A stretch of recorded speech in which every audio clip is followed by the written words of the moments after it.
के पात्र में जल भरना और मिट्टी के पात्र में जल भरकर प्रतिदिन रोज 7 दिन का ये नियम होता है सप्त तीर्थ का। बस विराम जो है उसका प्रदोष के दिन होना चाहिए। और बैसाख के महीने में जब आप सप्त तीर्थ का अनुष्ठान करें, 1 घड़ा जल का रोज भरें प्रतिदिन, और 1 बेलपत्र, 1 शमी पत्र उस घड़े के नजदीक में कोई पात्र में अवश्य रखें। पात्र को, जो जल का घड़ा है, जल का पात्र है, उसको मिट्टी के ही दीप से या कोई श्वेत वस्त्र जिसको मला गया हो, धोया गया हो, साफ हो, उस वस्त्र से ढक दें। एक दिन एक शिवालय में जाएं, शमी पत्र अशोक सुंदरी वाली जगह पर समर्पित करें। अशोक सुंदरी की जगह जानते हो ना आप लोग? अशोक सुंदरी की जगह पर शमी पत्र समर्पित करें। बेलपत्र जहां आप खड़े हैं उधर से डंडी का भाग आपकी ओर हो, और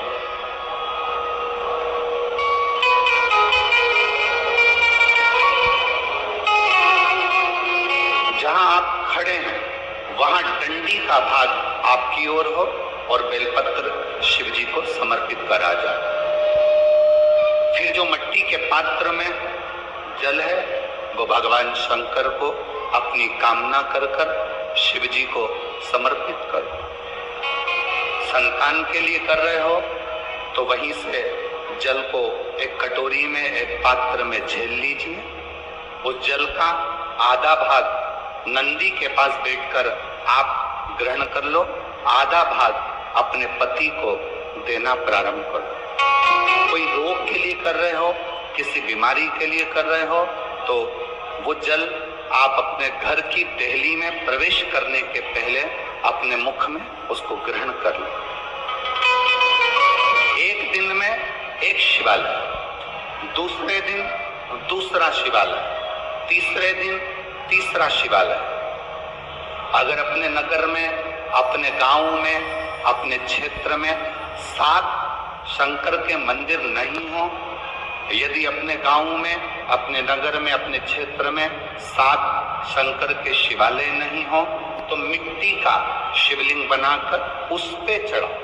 पर रोज एक शिवालय अलग होना चाहिए। प्रति प्रदोष के दिन जब आप इस सप्त तीर्थ का विराम करेंगे, उस समय पर जल, जब प्रदोष काल आए, प्रदोष काल का जब समय हो, जल चढ़ाओ सुबह। पर प्रदोष काल का जब समय हो, उस जल का पान उस प्रदोष काल में कर लेना। प्रदोष को, जो प्रदोष काल में उस जल को शंकर का पंचाक्षर मंत्र नमः शिवाय, षडाक्षर मंत्र ओम नमः शिवाय या श्री शिवाय नमस्तुभ्यम बोलकर प्रदोष काल में उस जल का पान करें। बाबा को प्रार्थना करें, शिव से विनय करें। ये नियम केवल बैसाख के महीने में होता है, इसको बाकी के महीने में नहीं किया जाता है। इसको बाकी के महीने में नहीं करते, केवल बैसाख।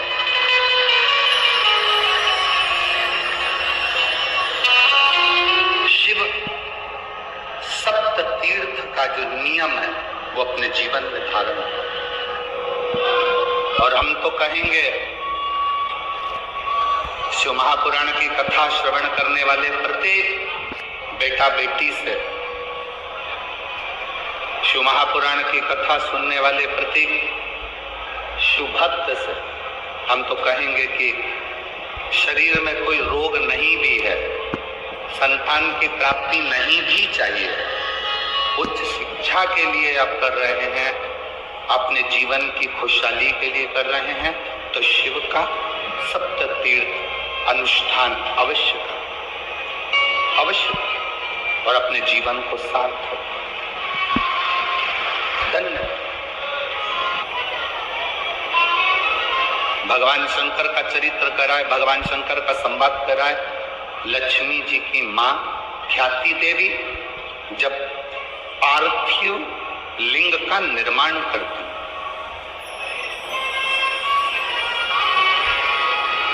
मां ख्याति देवी जब पार्थिव लिंग का निर्माण कर कर पूजन करती है, तब भगवान शिव माता लक्ष्मी की मां ख्याति देवी के सामने प्रकट हो जाते हैं।